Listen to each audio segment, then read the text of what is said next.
So listen, we have kind of a list of things that questions that or at least topics that we want to work our way through here.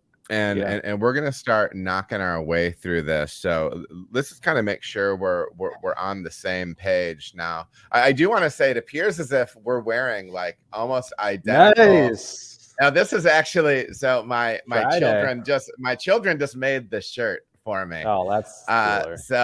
But yeah, we're twinning up here. I'm still in my work clothes. This is my Dickie shirt on top of this, and so yeah. I was planning on wearing whatever I wore to work, but I literally got a beer shower today.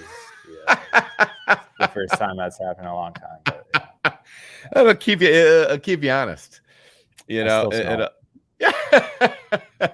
it'll keep you honest. So yeah, we do just kind of have kind of a line of topics, and we'll knock through those, but kind of, and maybe you can break it down a little bit differently. But you know, we're talking about these thiolized strains and thiols, and I mean, kind of nutshell, Omega, and then Omega might have been the one to popularize or to get out kind of mainstream it a little bit. Yeah, I mean, really, it's just a situation where these are genetically modified yeasts, typically, like the ones that are really being pushed. They're genetically modified yeasts that have the capacity to unlock. Is this the right term? Kind of unlock this thiol generating capacity in yeast? Yeah, I was just reading something today that Omega was putting out. And there is a much more scientific term, but yeah, like I explain it as like biotransform or unlock. yeah, and really big picture is these thiols are compounds that are perceptible at extremely low levels, compared to other aromatic compounds in beers, and some of the unique things about it is that you can generate citrus / tropical aromatics out of hops that you don't typically think would be tropical citrus.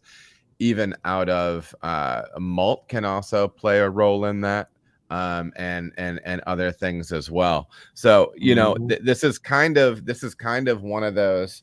I mean, I always say, like, I think Citra was the first big thing when I was getting into the industry, right? Like Citra was the holy grail.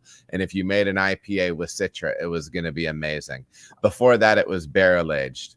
If you put a dog turd into a barrel, it would come out gold, right? That was always the thing. And so kind of one of the things maybe this thiolized stuff, and maybe this is the magic bullet, or maybe it's just one more thing that we need to understand, so we have the versatility as brewers in order to leverage it how we want. You know, that's my thought on a little bit off the top. But what do you think about that? Just about using it. Sorry, but like I know I tend to talk. But no, like I mean, do you think like the thiolized yeast stuff? I mean, do you think this is like the next big thing? Is this going to take over? Yeah. Like, is this going to be the dominant trend? Is this going to be the dominant trend in hop forward beer? Do you think?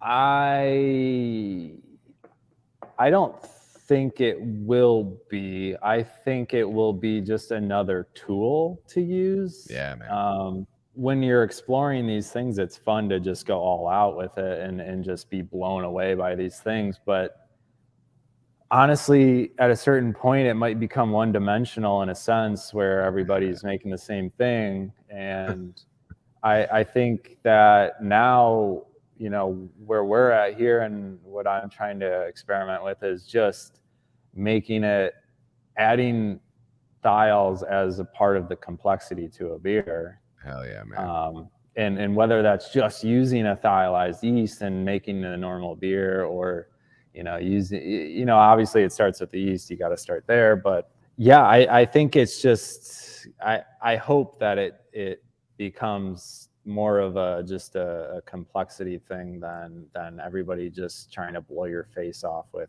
thiols. And it is one of those things that sometimes you just have to see what the yeast will do, right? Like give it every opportunity to be as big of a thiol bomb as it can be, and then learn use how to use it. Yeah. So I agree. So what are some of the what are for you the primary characteristics, aromatic flavor characteristics that you get out of these thiolized strains? So I mean, everything you read, tropical, guava has been a big one, passion fruit, grapefruit, citrus zest, pretty much anything tropical that you would want to come out of a hop, you can get out of now a yeast. And it's wild to know how different each ingredient can, contribute a different amount or a different compound, in a sense, different flavor. All right, everybody, thank you so much for watching. If you feel as if you got any value out of the video, please like and subscribe. There are also other videos that you can watch. They're gonna maybe be over here or over here. Appreciate you watching.